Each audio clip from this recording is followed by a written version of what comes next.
What fascinates me on this planet is the diverse, many different races we have here.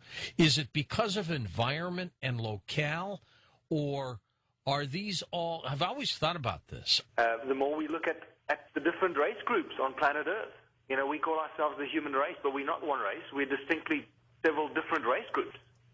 And that becomes very interesting and often a very sensitive subject, but something that needs to be discussed openly without, racial prejudice and so forth. So it becomes more and more compelling.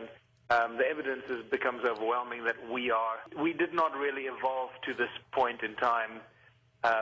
We somehow were manipulated into this point in time. For a specific reason, no doubt. Yeah, exactly. Some evolutionists, Michael, would say, George, don't use the word popped up. We evolved, yet it's pretty convincing that we kind of just showed up all of a sudden, isn't it? This cradle of humankind that is being sold to the world doesn't have any human skeletons in it. We have hominids in there, Australopithecus africanus and Mrs. Pless and Littlefoot, and wonderful examples of over 500 fossils that have been excavated from the Sterkfontein caves, just sort of northwest of Johannesburg. Over 500 fossils, if I've got it right. But they're all hominids, no human skeletons there. So these are all the supposedly pre-human evolutionary states. They are not human.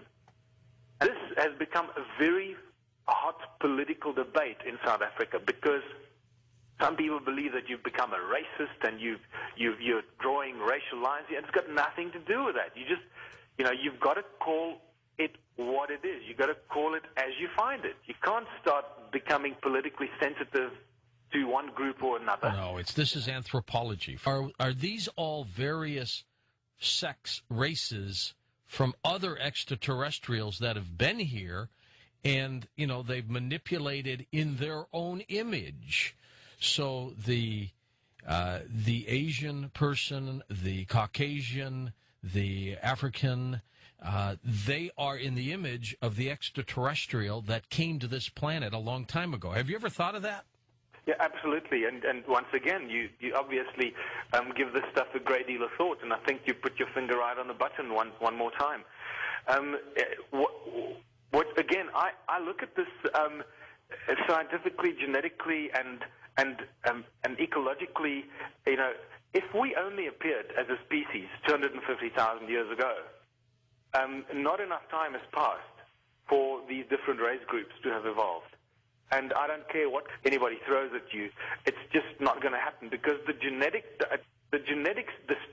strength of the genetic pool that keeps the Asian person Asian is so strong that it defies any kind of argument or scientific or a genetic evolution into that. It just doesn't make any sense. And the same goes with African people. The strength of the gene pool of African defies the movement away from that into somebody like me who's got a little pale skin and gets burnt when I run into the sun. You know? Yeah. It doesn't make any sense, and there's not enough time that has passed on Earth for us to have evolved so dramatically into these 3 or 4 distinctly different race groups.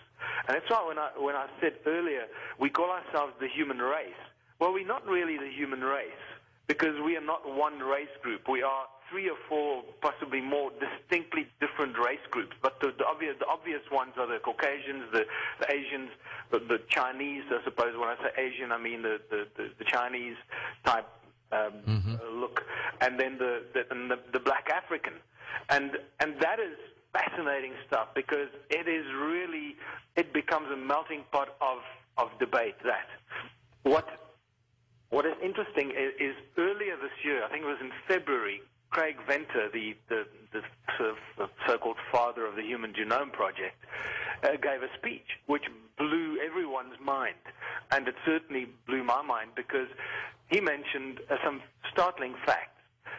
Until very recently, we were all sold the story that all humans are 99.9% genetically the same, right, identical. Well, that is no longer the case. Okay, with the Human Genome Project studies, they found out that between people and especially different race groups, there is up to a 2 or a 3% difference in their genetic structure. And that's a big difference, isn't it? It's a huge difference. It's almost, Michael, as if they all came from different places in the universe. That's certainly what it seems like. It seems like there might have been a prototype kind of person built here, and then another group by one group of extraterrestrial settlers for a specific purpose. The cloning of the humans by the Anunnaki, many of your listeners will be very familiar with that. That seems to be a specific point in time, and possibly some of the earliest human manipulation or manipulation of this new species called Homo sapien. We talk about just how we evolved on this planet. You know, we're talking about the work of Zecharia Sitchin and his theories of the 12th planet. Robert Safier does a very thorough job trying to coordinate all the various people who are talking about this. And it's growing, I think. It's growing, and it's getting bigger and bigger and bigger.